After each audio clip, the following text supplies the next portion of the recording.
maybe about this much, that you're gonna cut off and use. So you've got your chunk.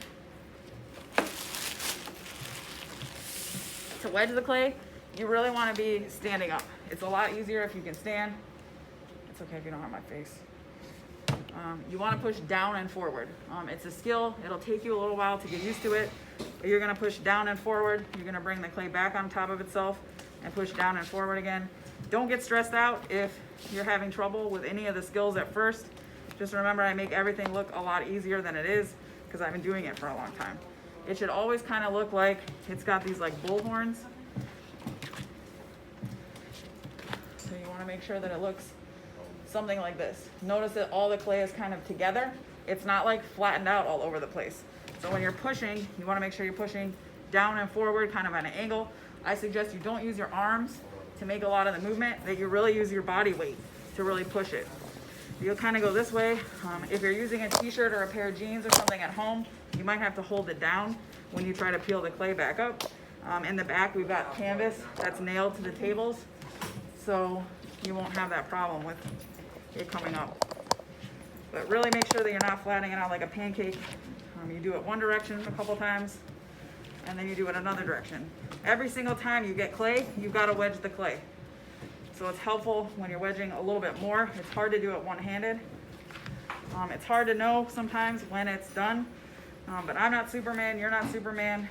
You just got to make sure that you do it a couple times to make sure that you get the air pockets out. Once you have like a nice chunk of clay, you want to pick and section off your clay so you have enough that fits comfortably in your hand. You can use the wire cutter to kind of cut apart a piece of this off. Set this other piece to the side because it's already wedged. So if the first one doesn't go well, you can always make another one out of there. You don't have to re-wedge it. If this goes south, you make it and it doesn't look good, you will have to re-wedge this part. The first part is to kind of like look at your clay, assess it. This one's got a lot of like marks in it from where I was wedging it. So you want to make sure there's no air pockets in there. The way to do that is to push really hard with your thumb and make sure that you've kind of covered all those spots. We need to make this in a sphere so that we can make it into a pinch pot. So for this project, there's a lot of ways that you can make a sphere. You can roll it in your hands, you can kind of spank it, slap it, you can roll it on the table, whatever it takes to get a sphere. The size that you want, it should fit comfortably in your hands. Probably about the size of the palm of your hands without the fingers. You don't want like a giant basketball-sized piece of clay because you're gonna be like struggling with it your first time. It's also, you don't want it really tiny. So just try to get something that's comfortable for your hands. Some people are gonna have bigger hands. Some people are gonna have smaller hands. You just wanna get what's comfortable for you.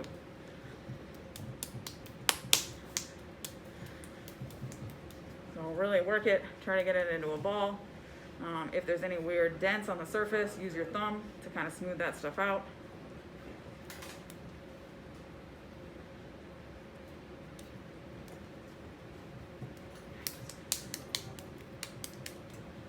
All right, once you get your sphere, you're gonna start with your two thumbs, you're gonna poke them down into the middle, and you're gonna make what we call a well. You wanna make sure that you're not poking all the way through. You don't wanna make a donut, because then you won't have a bottom to your pinch pot. The whole rest of the time, you're gonna hold this in your hands. So it's up to you if you wanna work kind of pushing down or if you wanna kind of push up. You wanna get the bottom figured out first.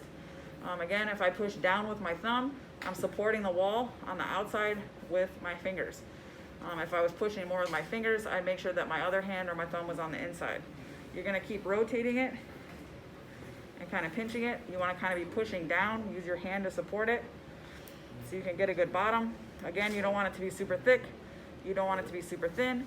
The tendency when you guys start making the pinch pots is it's really thick near the bottom and right where the bottom starts going up the wall. So you have to be really careful with that, that you've pinched it enough. Then once you kind of get it started, you can start pinching from the bottom of the wall and then kind of start pinching the clay up. Everybody's got different pressure. Some of you might notice that you got like lots of lumps in your clay. It just has to do with how hard you're pushing. So you might have to adjust the pressure so that you don't have all those lumps. We will work on smoothing it and we will end up decorating it a couple days down the line. But right now, you just want to get a really good form. Again, the shape is up to you. If you want the walls to go up when you're pinching, try pinching like towards your nose. That will help the walls go up. You got to be careful that you're not like pulling out really far with your thumbs. That will make the wall fall down and you'll end up with a plate. So you want to be rotating it and then pinching up. Make sure you're keeping it in your hand the whole time. If you do notice that the top starts kind of like folding over on itself, you don't want to catch an air pocket in there. So you can kind of start pushing it down. Just push it really hard so you don't have any air in there. I use my finger because I have nails sometimes in my knuckle to kind of start smoothing some of the inside. Again, just make sure that if you're doing something on the inside that you're supporting it on the outside or vice versa. You have to make sure you have good support for the clay wall. If you wedge too long, it could get a little bit stiff. The clay, it could start cracking. If you notice that, everybody's got a squirt bottle. It's got settings.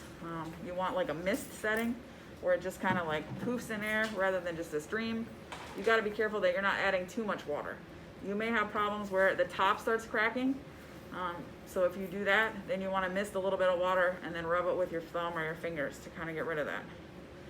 And then you're going to work on trying to make it as smooth as you possibly can with just your fingers.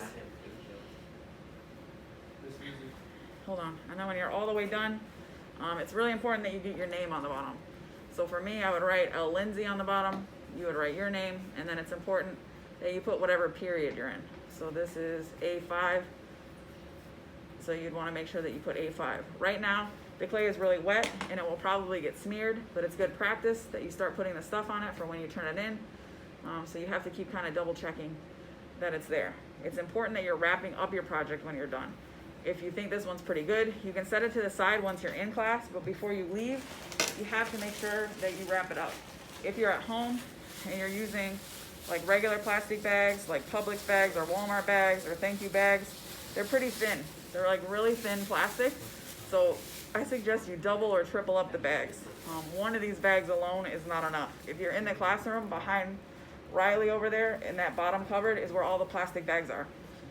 You got to make sure that you shake out the plastic bags because there may be like little pieces in the garbage. And then you want to wrap this up like really good, really well, 2 or 3 times. I suggest you don't leave your clay out in somewhere where the sunshine could hit it. It will dry out your clay.